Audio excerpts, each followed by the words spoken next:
it's me again. I know I've talked a lot about crested geckos and bearded dragons, but today I thought I would give my Chahoua some attention. So today I'm going to give you everything you need to know about Chahoua geckos. Stay tuned, and thanks for stopping by. See ya. You're watching Midwest Lizard Mom.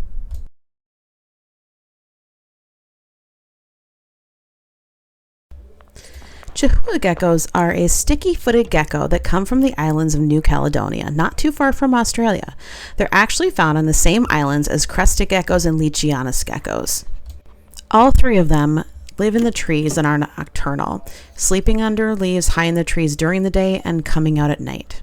Like crested geckos, Chahouas have rows of tiny hairs that they use to stick to things like Velcro, so they can defy gravity and impress their friends. A Chahoua's tail is fully prehensile, using it often like a fifth limb, so they are less likely to drop it like cresties do. It's said that mainland Chahouas can grow their tail, whereas Chewys from Pine Isles cannot once they drop it. However, they are very reluctant to drop their tail since they use it so much like it's a fifth limb. Fun fact, they will curl their tails when they're sleeping or just sometimes randomly.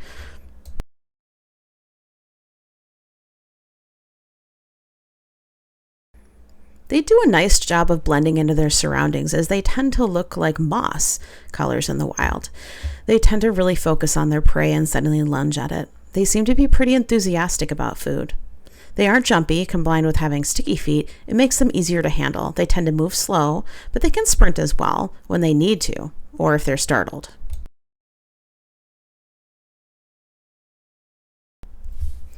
Chahouas can come in different colors.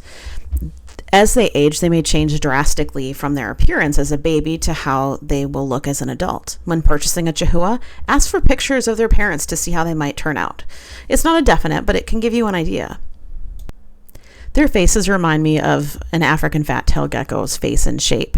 They have eyelashes like crested geckos, and they have a long, slender body. Chahoua Geckos diet. Chahouas eat fruit and insects in the wild. I've noticed they're more enthusiastic when it comes to insects compared to their downstairs neighbor, the crested gecko. In captivity, you can feed them live insects and also a powder that you mix with water to make a paste. The enclosure size should be at least 18 by 18 by 24 for an adult Chahoua. They could be as large as 24 by 24 by 36 or 36 by 24 by 24. Having height is really great. These are a type of species where it is better to house them separately. Now, the humidity, you're going to want that to be between 60 and 80%. And you can spray them in the morning and the evening. Sometimes I spray mine a couple times in the evening because I have just a simple substrate. I don't have my Chahoua currently in a bioactive or soil substrate. I have put humid hides in there to increase the humidity. I had a little corner box where I put sphagnum moss and sprayed that down to keep the humidity up when I needed to do that. But I like the simplicity and the simple cleanup of paper towels, or I've done fabric where I cut it to size, put it down, and then you could probably wash it, but you could also throw it, or you could use it as fire kindling if you ever do bonfires. That's another use for it. But paper towels are easy cleanup, but they do get moldy fairly quickly. So it's something that if you were to go that route, that's great for quarantine, but probably not for a day-to-day thing. If you decide to go with a loose substrate, keep in mind that you're going to either want to switch it out regularly or get a cleanup crew. And I do have a bioactive enclosure build that I did for my crested gecko that you could certainly watch, and that would apply to a lot of the things that Chahoua geckos would need, including the cleanup crew. So feel free to check that out.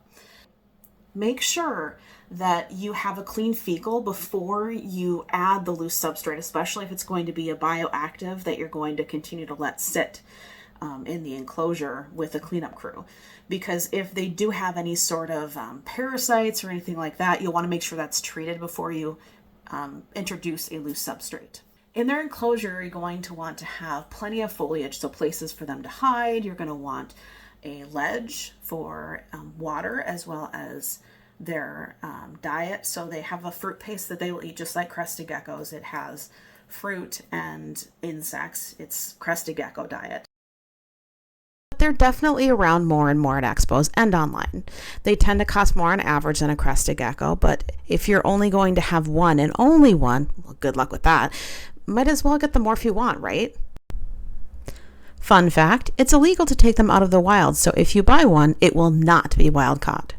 When purchasing a Chahoua, if they don't say it's a mainland, they're probably Pine Isle, which is also mostly what is sold in the pet trade. The lifespan of a Chahoua is between 15 to 20 years in captivity. There have been people that have been able to breed crested geckos and Chahouas together. They're very similar in size. They come from the same place, so they have similar living conditions. So some people have been able to produce a hybrid.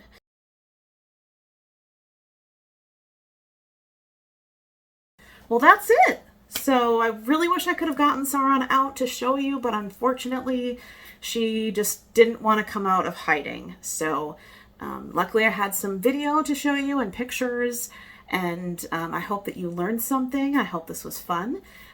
If you have a Chahoua gecko, just drop a comment below. I would love to hear about yours, and feel free to drop a picture if you want. I just think that they're so adorable and sweet geckos. So I hope you learned something, and I hope you enjoyed this. Thanks for stopping by.